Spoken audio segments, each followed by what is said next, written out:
We've all done it. There are even sayings about it: don't rock the boat, don't stir the pot. So we've all kept our feelings inside, kept everything in. And when you do that, it's really damaging to your inner peace. You have an opinion and you have feelings, and you should express them. And I'm going to show you why and how.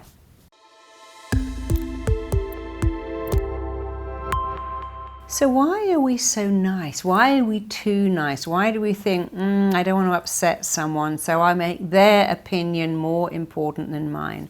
I'll make their needs more important than my needs. Because when you do that, when you put someone else in front of you, you're putting yourself last.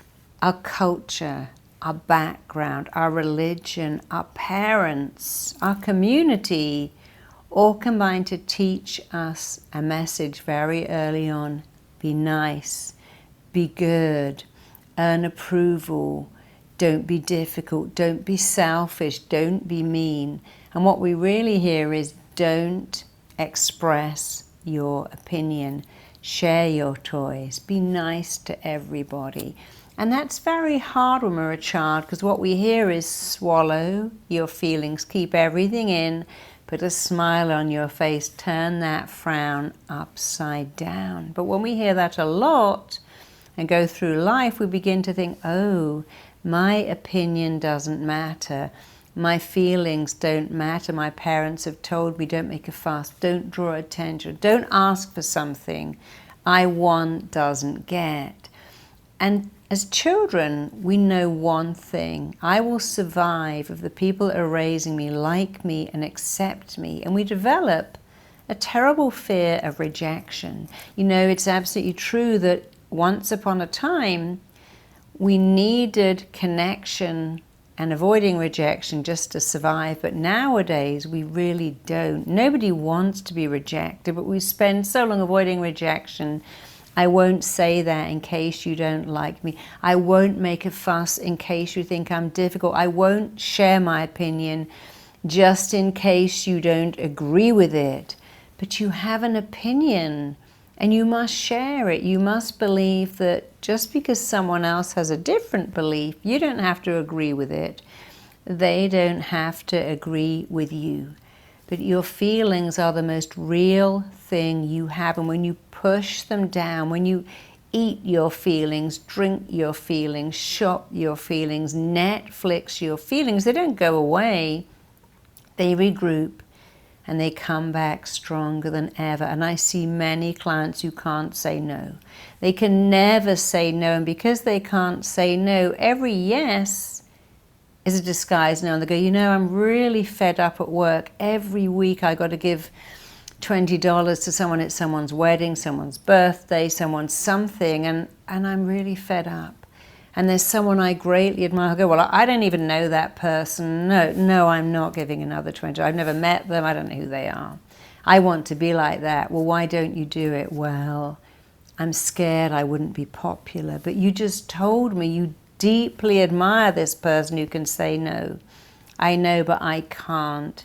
And so often it is just conditioning. Until you can say no, yes has no meaning.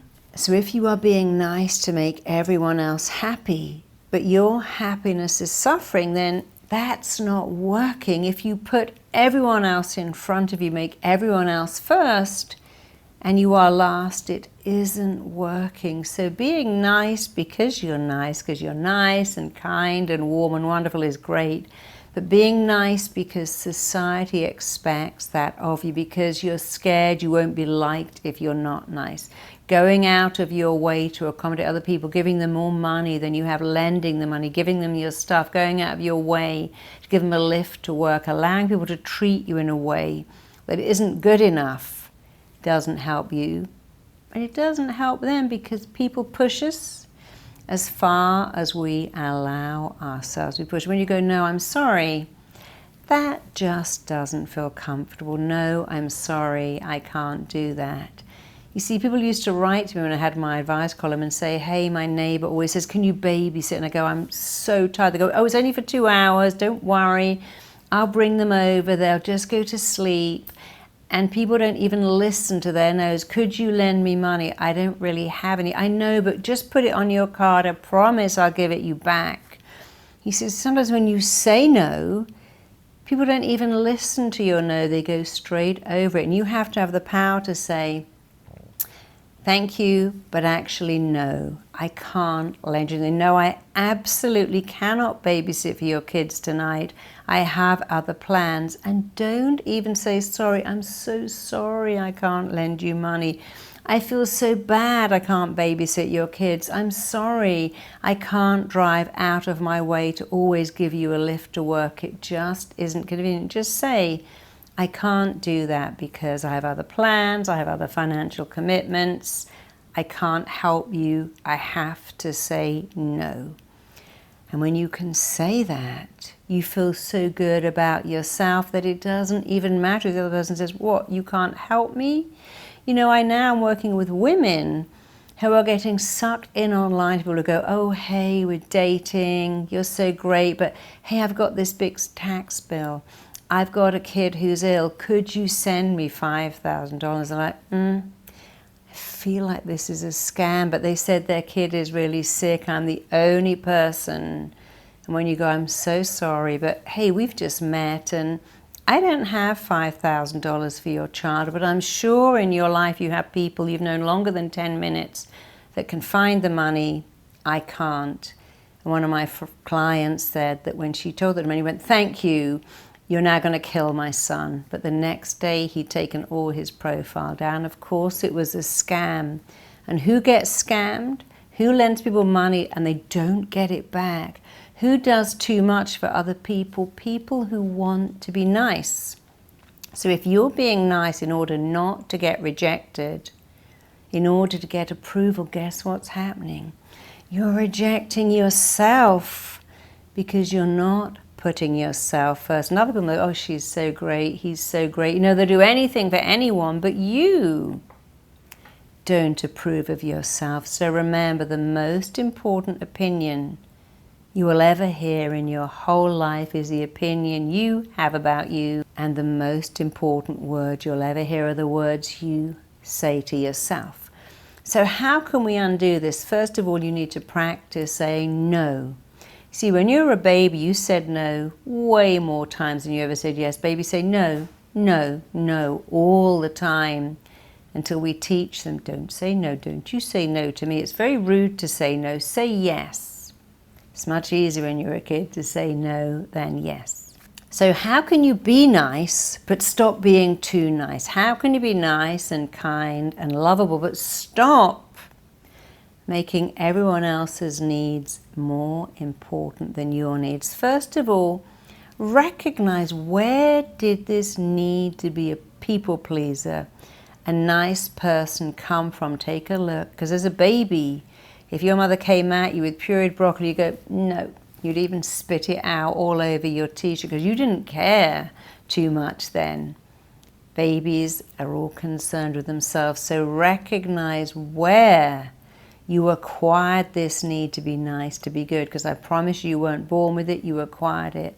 Secondly, identify the origin of these limiting beliefs. Was it your mother, your father, your teacher, your culture that said, sugar, what are little girls made of? Sugar and spice and all things nice, which is just silly. It's just conditioning. And if you're a guy, why do you want to be a nice guy, a good guy, a kind guy? Just look at where you got these beliefs from, and remember, you make your beliefs, and then your beliefs turn around and make you, and your beliefs are yours to change. You can be nice, but don't be excessively nice. Don't be too nice. Don't be a pushover, a walkover. Don't allow people to take advantage of your goodness and your niceness by always being the person they can turn to for money, for help, for time. Don't always be that person. By all means, be that person sometimes, but don't let that be your only identity. And build your self-esteem. Build your self-esteem by doing something I find amazing, which is, whose need is more important? My friend wants to borrow money, but I need that money for my bills. So my need is more important than her need. My friend wants you to have her kids all Saturday, but I need time to myself. I've worked really hard. My need is more important than her need. So if you always ask yourself whose need is more important, sometimes you'll say, well, my friend's sick, they've got a terrible time. I'm the only person who can have the child. In this instance, I'm going to make their need more important than mine, but I can still put in boundaries. I can have your child for 3 hours. You know, many, many years ago, somebody that I didn't know that well said, could you have my baby in the evening? I'm going out. And she didn't come back for 24 hours. I was so shocked that she would take advantage of me in that way. I was worried. And when she came back, I said, you know, never ask me to babysit for your little girl again. That was a terrible thing that you did. You didn't even call. And you knew that I would accept that. But then I met another girl who said to me, you know, I did that. And the person who had my child called social services, and they took her off me because I gave her to a neighbor, went out partying for 2 days. And when I came back, they had removed my child because that neighbor said, well, this is wrong. The kind of person who can give their child to a neighbor for 2 days needs reporting. They had enough self-esteem. I didn't do that. But I certainly told her never abuse me like that again. And that was terrible for her child too. But when you're a nice person, people push you and push you and push you until you say, okay, let me show you how far I'm going to be pushed. And it's not very far. If you date someone who is always late, always cancelling, if you have a friend who doesn't buy you gifts and you buy them gifts and takes advantage of you, remind yourself of the balance of a relationship, the balance of friendship.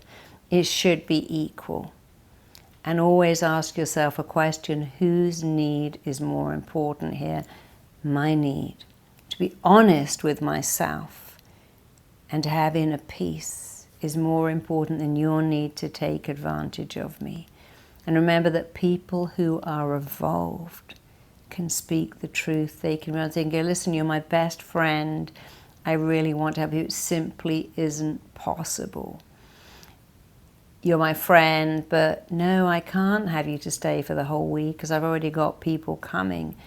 Try not to lie. Sometimes you can be economical with the truth, but never put yourself last. When you put yourself last, you will pay a price. If you want to be nice to yourself, honor yourself. You see, I'm just going to show you something here.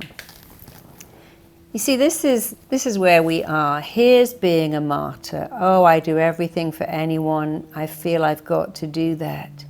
And here's being someone ruthless who allows you to do that. And in the middle, it's called honoring yourself. So you don't have to be a martyr. Don't have to be ruthless. Honor yourself. What do I want? What do I need? How do I feel when people take advantage of me? I feel so bad. So why am I letting it happen? Well, if I don't, they won't like me. And remember, if you do, you don't like yourself. And the most important thing is to like yourself. That is how you build self-esteem. Like yourself, accept yourself, believe in yourself, practice speaking your truth and know that people like you because you're real. Don't have to be perfect. Work out why you like your friends and you'll find none of them are perfect. It's not even possible to be perfect. Just be you. Be your authentic you. Practice saying no. Build your self-esteem. So please watch my free I Am Enough masterclass so that you are enough to say no, to be lovely, to be nice, but not to a point where it hurts you. If you enjoyed that video, check out the next one right here. You can also click the link below right here for your free gift. We've kind of forgotten how to hold ourselves. So I'm going to show you how to have the body language of someone who appears to be incredibly confident.